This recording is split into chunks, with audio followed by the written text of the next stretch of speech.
కొందరు గౌరవ సభ్యులు మొబైల్ ఫోన్లో మాట్లాడేస్తున్నారు డైరెక్ట్గా. ఇక్కడ మరీ ఎమర్జెన్సీ ఏదన్నా ఉంటే కొంచెం బయటికి వెళ్ళి మాట్లాడుకోమని చెప్పి విజ్ఞప్తి. 1-2 సార్లు విజ్ఞప్తులు ఉంటాయి అంతే. ఏమంటే మనం జామ్ చేసుకోగలిగితే క్రమశిక్షణ మనకు ఉండాలండి. అందుకని ఇప్పుడు ఫోన్ సైలెంట్లో పెట్టుకుంటే ఏదైనా ఇంపార్టెంట్ మెసేజ్లు ఉంటే వస్తాయి. అర్జెంట్ మెసేజ్ ఉంటే మీ అవసరం ఉన్నప్పుడు అర్జెంట్ అని పెట్టినప్పుడు మీరు బయటికి వెళ్ళి మాట్లాడుకోవచ్చు. సో అంచేత జామర్ మీద వంక పెట్టి మన బలహీనతల్ని జామర్ మీద పెట్టొద్దని చెప్పి జోగేశ్వరరావు గారికి వినతి. ఇప్పుడు క్వశ్చన్ నెంబర్ 727 అచ్చెన్నాయుడు గారు.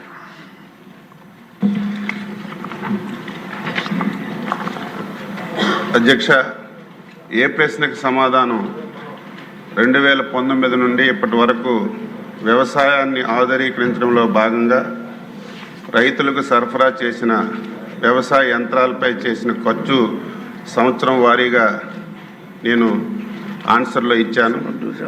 బిఎన్సి ప్రశ్నలకి ఆంధ్రప్రదేశ్ రాష్ట్రంలో సిఎస్ఎస్ ఆర్కేవివై డిపిఆర్ పథకం కింద 2024-25 సంవత్సరంలో 70 కోట్ల వ్యయంతో 80% సబ్సిడీ లేదా యూనిట్కి 8 లక్షలు, ఏది తక్కువైతే అది 10 లక్షల యూనిట్స్ ఖర్చుతో 875 కిసాన్ డ్రోన్ వ్యవసాయ యాంత్రీకరణ బ్యాంకులు స్థాపించడానికి ప్రభుత్వం ప్రణాళిక రూపొందించడం అయింది.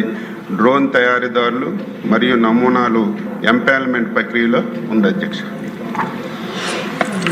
సీనియర్ సభ్యులు కన్నా లక్ష్మీనారాయణ గారు. అధ్యక్ష,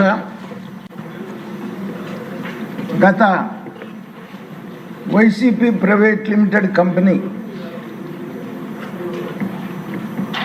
కార్యకర్తలకి కమ్యూనిటీ హైరింగ్ పేరుతో సబ్సిడీ పేరు మీద ట్రాక్టర్లు ఇచ్చారు అధ్యక్ష. ఆ ట్రాక్టర్లు పూర్తిగా వాళ్ళ వ్యాపారాలకు ఉపయోగపడుతున్నాయి తప్ప అవి రైతులకు ప్రస్తుతం ఉపయోగపడట్లేదు.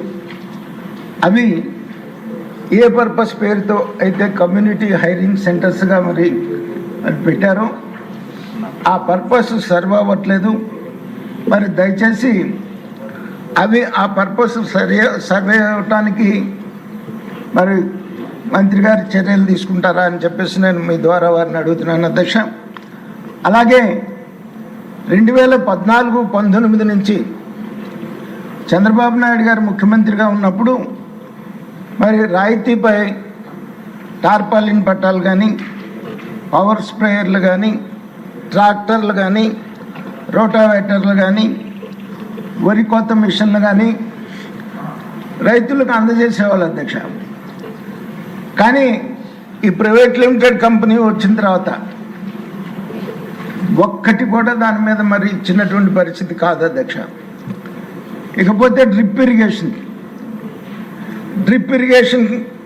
2014-19 మధ్యలో చంద్రబాబు నాయుడు గారు అధికారంలో ఉన్నప్పుడు డ్రిప్ ఇరిగేషన్ రాయితీ మీద ఇచ్చిన పరిస్థితి తప్ప మరి వైసీపీ కంపెనీ కనీసం ఒక్క పైసా కూడా రైతులకి డ్రిప్ ఇరిగేషన్ ఇచ్చినటువంటి పరిస్థితి కాదు అధ్యక్ష.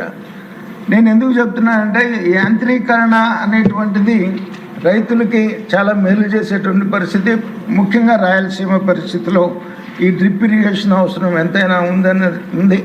దాన్ని దృష్టిలో పెట్టుకొని మళ్ళీ ఈ ప్రభుత్వం ఈ డ్రిప్ ఇరిగేషన్ పరికరాలు సబ్సిడీ మీద ఇస్తారా అని చెప్పేసి నేను అడుగుతున్నాను అధ్యక్ష.